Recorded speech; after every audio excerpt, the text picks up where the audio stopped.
Hurricane Idalia is nearing Florida's Gulf Coast and evacuations are underway. It's expected to develop into a Category 4 hurricane with catastrophic storm surges forecast. President Joe Biden has approved an emergency declaration for the state. Idalia has caused flooding in Cuba and is already lashing parts of Florida, but the potential storm surge could come any time this afternoon. The state's governor, Ron DeSantis, warned that many residents could lose electricity and said that 25,000 utility workers are on standby, with another 30,000 headed to the state. If you are in an evacuation zone and you've been directed to evacuate, particularly if you're in a low-lying area or coastal area in that Big Bend region, now's the time to do it. You still have a little bit more time. If you wait much longer, by the time we get in further into tonight, the weather's going to start getting nastier and nastier, and we're looking at an impact of the eye wall arriving sometime tomorrow morning. So you really got to go now. Now's the time.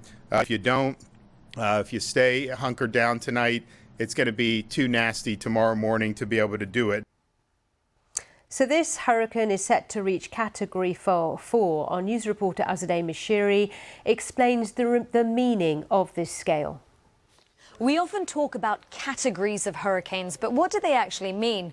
Well, most of them are measured on the Saffir-Simpson scale. That's those that are outside of Asia, Pacific and Australia, where they use other scales. Now, a Category 1 often means there's little structural damage and some flooding. But even then, the impact is hard to predict because these are pictures from Hurricane Nicole last November when it hit Florida. Even then, 300,000 homes and businesses were without power at one point, and it did lead to some loss of life.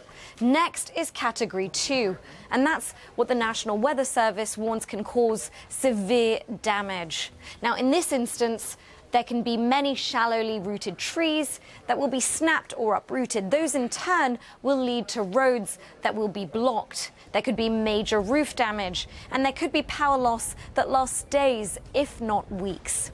Now, the next three categories of storms are when the damage becomes much more significant, and in fact, the National Weather Service then calls them major hurricanes. Now, in a Category 3 hurricane, electricity and water could be unavailable for several days or even weeks. Most trees will be snapped or uprooted, and parts of the area could be uninhabitable for weeks, if not months. One of the most devastating examples is Hurricane Katrina. It made landfall in Louisiana in 2005 and became one of the 5 deadliest hurricanes to ever strike the United States. Now, a Category 4 is what the National Weather Service then warns will be catastrophic damage. I witnessed that less than a year ago in Florida when Hurricane Ian made landfall in September. Homes were completely destroyed, roofs torn away, and there was historic freshwater flooding. The National Weather Service says Ian was responsible for over 150 direct and indirect deaths and over $112 billion in damage, making it the costliest hurricane in Florida's history and the third costliest in U.S. history. And finally, we get to Category 5. Now, these are the most devastating hurricanes, according to the National Weather Service. And Florida has seen these before as well, most recently in 2018 with Hurricane Michael. But in all cases, the advice is the same. Follow official guidance. And if officials tell you to evacuate, leave. So that's Azadeh Mishiri explaining the categories, the meaning, etc. I also spoke to CBS correspondent Jason Allen, who is in Florida, to get the latest. We have started to experience some more intense rain here in Crystal River. This is an area north of Tampa. We've had those rain bands just on and off this evening, but now expected to be more steady, to pick up in intensity, and also to see those winds start to pick up in the overnight hours. The thing that people are very, very concerned about here is the potential for storm surge. You can see the Crystal River back here behind me. It's just at low tide right now. That expected to come up until about 4 or 5 o'clock in the morning.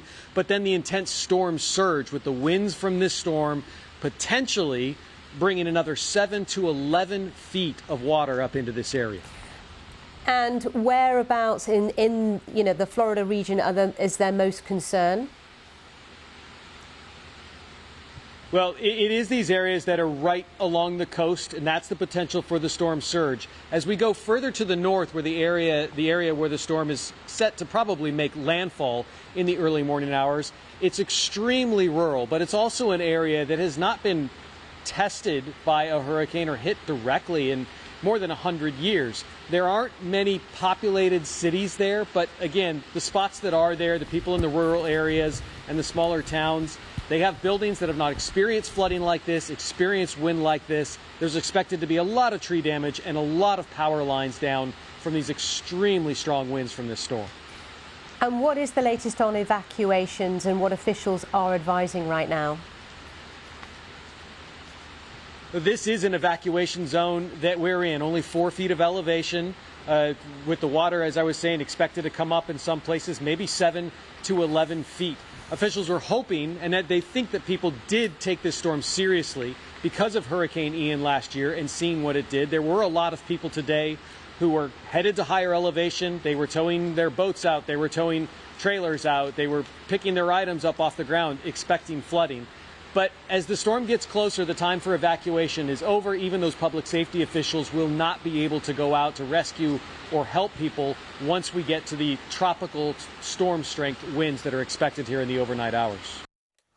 Jason Allen there for CBS.